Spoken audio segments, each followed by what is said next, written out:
Evelyn Carter stepped out of the black sedan with the quiet confidence of someone who had spent a lifetime building something from the ground up. She adjusted the brim of her wide hat to block the Florida sun, her well-worn leather travel bag hanging from one shoulder. Her outfit was simple black sneakers, linen pants, a plain blouse with no jewelry, no makeup, and no assistant in sight. To an unknowing eye, she looked like just another weary traveler passing through.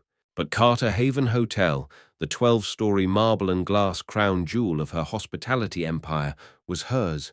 She didn't come expecting applause, just a warm bed and perhaps a bowl of the tomato bisque she had helped design for the original menu back in 2011.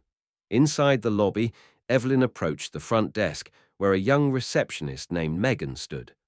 Megan couldn't have been older than 22, her blazer slightly oversized, a name badge tilted awkwardly. Evelyn offered a kind smile and said, "Good evening. I've had a long day. I'd like a suite for the night, preferably with a corner view if available." Megan gave her a quick once-over, then shook her head and said, "We're fully booked." Evelyn tilted her head slightly. Behind Megan, a large lobby. Screen flashed available room updates, 5 suites clearly listed in green. "Looks like you have vacancies," Evelyn observed calmly. Megan, suddenly flustered, quickly clicked through the screen and replied, "That's likely an error. Our system probably hasn't updated." Evelyn didn't argue. She simply nodded and asked, "Could you double-check?" Megan let out a sigh, as if the request were a burden, then started typing slowly. Evelyn waited patiently, her hand resting gently on the counter, never raising her voice. The receptionist eventually looked up again and said, "Sorry, we're not accepting walk-ins tonight." Evelyn began to speak. "I don't have a reservation." "No, but I am." Before Megan cut her off, "You can try the Fairgrove Inn 2 blocks over," she suggested. "It's usually cheaper anyway." For the briefest moment, Evelyn's shoulders tensed, but she didn't let it show. The judgment was clear. Megan had taken one look at her casual appearance and decided she didn't belong. Without another word, Evelyn leaned in slightly and asked, "Do you know who I am?"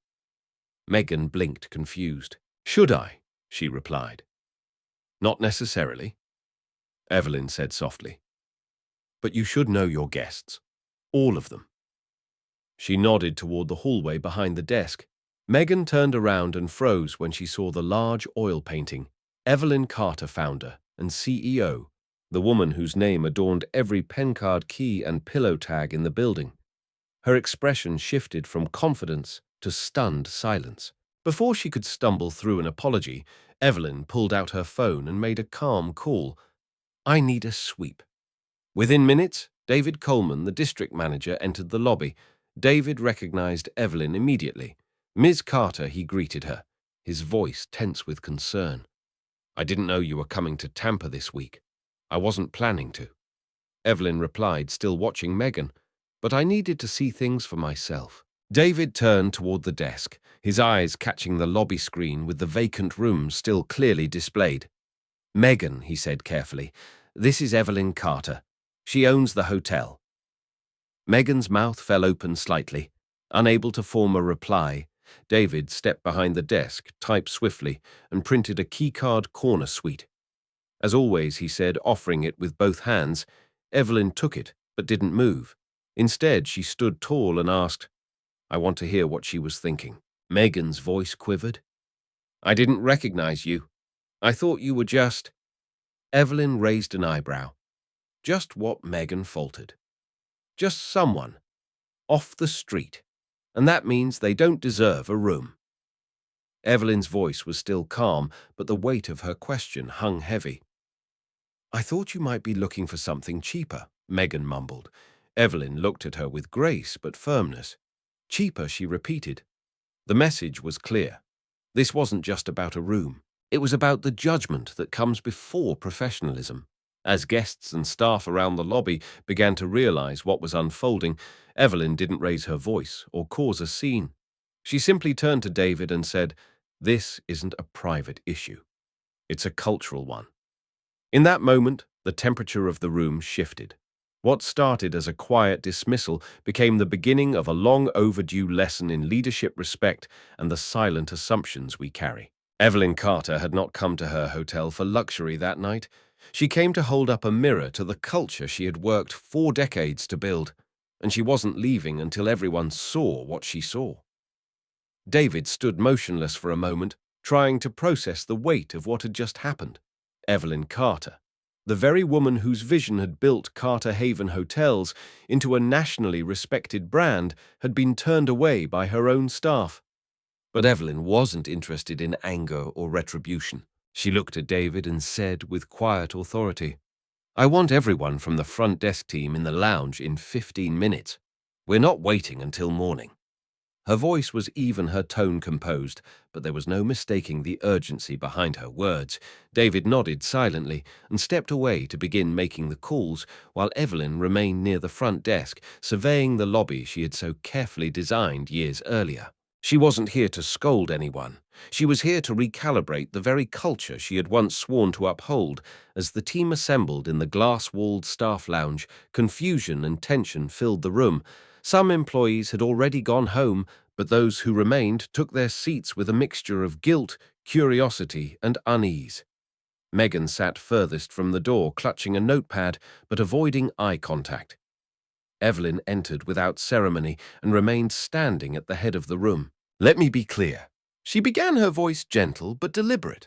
"This is not about shaming anyone. It's not about power or punishment.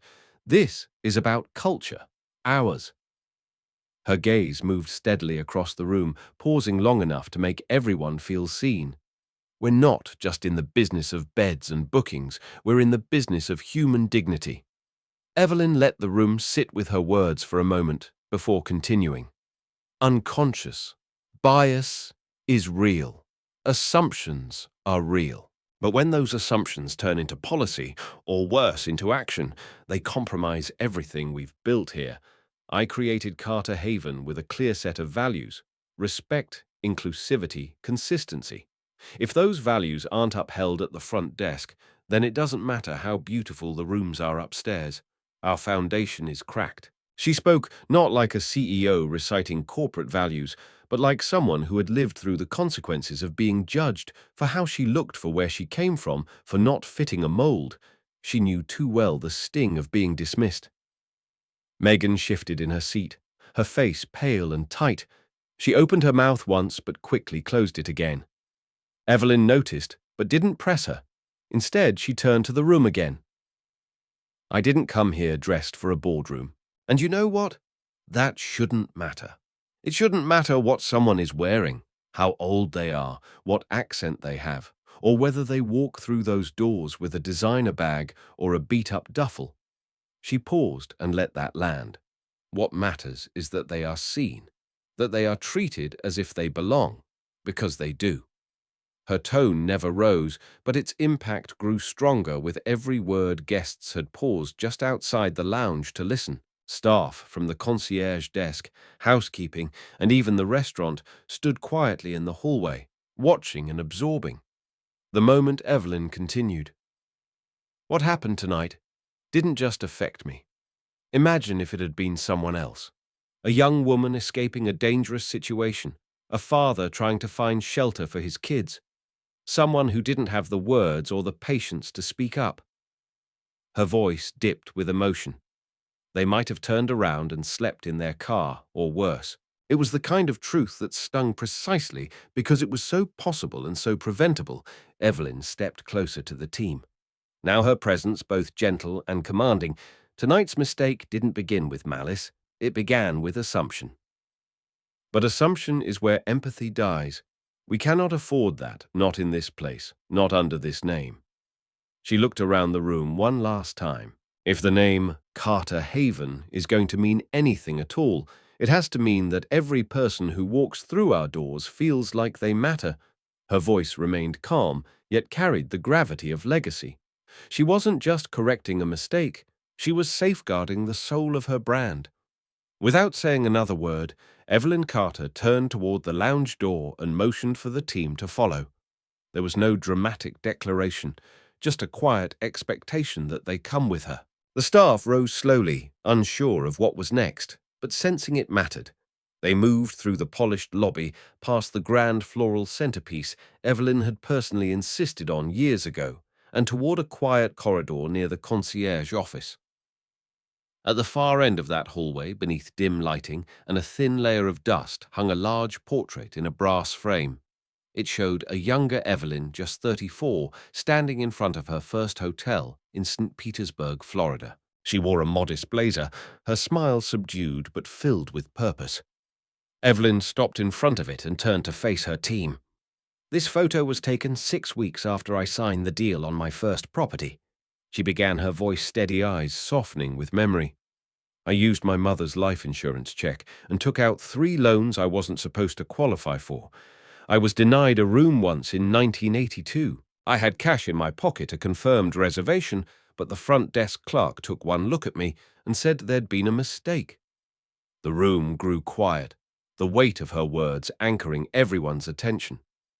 I slept in my car that night. I promised myself I would build something better, somewhere no one would ever be made to feel invisible. That's why this place exists. Evelyn gestured around the hallway, then down toward the lobby they had just walked through. Carter Haven wasn't built for vanity. It wasn't built for magazines or awards or VIP lists. It was built for fairness, for dignity. Every piece of art you see downstairs is from underrepresented artists I've personally met. The blue wallpaper in the lobby, I fought our architect to keep it because it reminded me of the color in my grandmother's church. Even the way our elevators chime, it's a specific tone I chose because it sounds welcoming. Every detail in this hotel came from someone's story, someone's struggle, including mine. As she spoke, a young housekeeper standing near the back of the group fidgeted with her gloves, then raised her hand halfway before lowering it. Evelyn noticed and gave her a small nod. "What's your name?" she asked gently. "Sierra," the young woman replied. Her voice wavered. "I knew it was you. When I saw you earlier, I recognized you from your PBS interview. I wasn't sure if I should say anything." Evelyn smiled faintly and nodded again. "Thank you for remembering. What made you hesitate?" Sierra looked down. "I thought maybe the front desk had it handled. I didn't want to overstep." Evelyn didn't respond right away. Her pause said more than a lecture ever could. Just then, a middle-aged security guard stepped forward. His name tag read, Marcus, his posture. Straight but respectful. "I recognized you too," he said, his voice calm. "Didn't feel like it was my place to interfere." Evelyn turned toward him, her gaze warm but firm. "Marcus," she said, "it's always your place to speak when something doesn't sit right."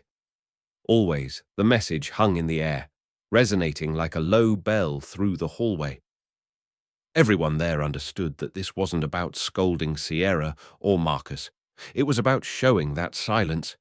Even well-meaning silence can carry consequences. Turning back to the group, Evelyn placed her hand on the brass frame of her portrait. "I know many of you weren't here when we opened this hotel. But this," she gestured to the image behind her, "this is the moment I became more than just a manager.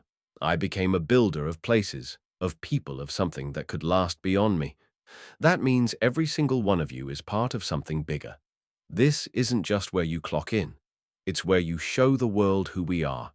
The staff stood frozen, not out of fear, but in reflection as they absorbed the deeper meaning of their roles. She stepped back slightly and let the moment breathe. "We all get moments where we choose who we are," Evelyn said finally. "Tonight was one of them. For some, the choice was silence. But tomorrow, you'll get another chance. Another guest will walk through those doors. Another story will begin, and you'll have the power to decide how it's told." With that, Evelyn turned and began walking back toward the heart of the hotel. The hallway didn't feel so dim anymore, neither did the people standing in it. Something had shifted, not because of punishment, but because of presence. Leadership wasn't declared. It was demonstrated, and Evelyn had just given them a masterclass. In both back and the staff lounge, the atmosphere had shifted. The air was no longer tense but alert, charged with the sense that something meaningful was taking root. Evelyn Carter didn't sit down. She rarely did when she needed people to listen deeply. Instead, she moved toward a whiteboard in the corner of the room, uncapped a marker, and wrote 3 words in firm, even strokes: awareness, access, accountability. She turned to face the room and said, "Tonight wasn't just a moment of poor judgment, it was a systemic failure. And when systems fail, people fall through the cracks. That ends now." Her voice was steady, not harsh, but it carried the unmistakable weight of a leader laying a new foundation. Evelyn then pointed to each word on the board, elaborating slowly. Awareness is about seeing what's really happening, not just what you assume. Access is about creating space for everyone, not just those who fit a mold. And accountability means we don't sweep mistakes under the rug. We address them, correct them, and build something better. The staff was silent, taking notes, or simply watching her with the quiet reverence that only genuine leadership earns. "From tonight forward, we're rewriting the front desk policy," she declared. "Not tomorrow, not next week. Tonight, we're going to create intake language that requires attention, not assumption. Every guest deserves full presence the moment they step through our doors." Sierra, still standing near the doorway, looked stunned when Evelyn called her name. "Sierra," Evelyn said gently, "you remembered something important. You saw something and didn't look away. That matters." Then turning to David, she added, "Make it official. She's getting a raise, and I want her involved in rewriting the intake procedures.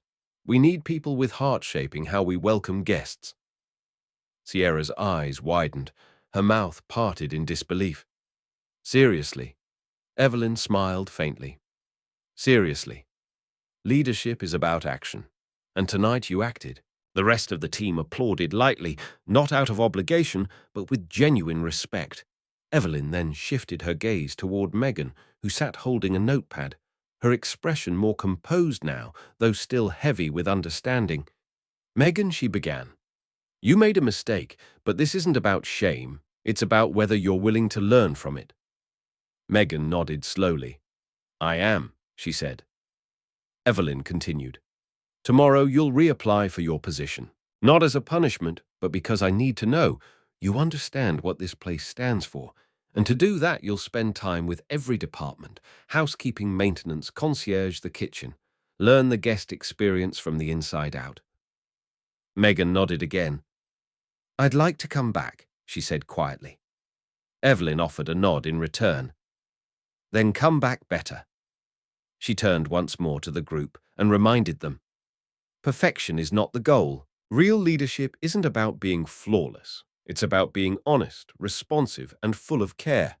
You will all make mistakes, I have too, but what we do after that mistake is what defines us. There was no performative forgiveness, no grand gestures, just a clear message. This place could only thrive if every person in it committed to dignity, consistency, and growth. Evelyn had built Carter Haven not just as a hotel brand, but as a blueprint for how people should be treated. Tonight was proof that even the strongest brands need reminders and leaders willing to speak truth without shouting. Her final instructions were practical but profound. "David," she said, turning to the district manager, "bring in HR first thing tomorrow. We're revising our onboarding materials, and I want monthly empathy training, not some glossy slideshow. I want real case studies, real conversations." He nodded already, scribbling notes into a leather-bound notebook. She handed him her personal one used for every hotel she'd ever opened. "Use this," she said. "It's seen the beginning of every Carter Haven. It should see our next chapter too." And just like that, Evelyn stepped back, allowing her words and her example to do the rest of the work. The elevator glided silently to the 12th floor, and Evelyn Carter stepped into the private hallway of Carter Haven's penthouse suite, a space she had personally designed over a decade ago. The thick carpet hushed her steps, the soft lighting along the baseboards still warm and familiar. There were only 2 suites on the top floor, and hers sat at the end overlooking the Tampa skyline.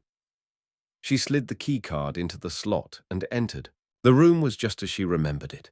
White leather armchairs by the windows, a walnut writing desk against the far wall, and a curated bookshelf lined with titles she'd collected over a lifetime. There was no fruit basket, no champagne waiting for her.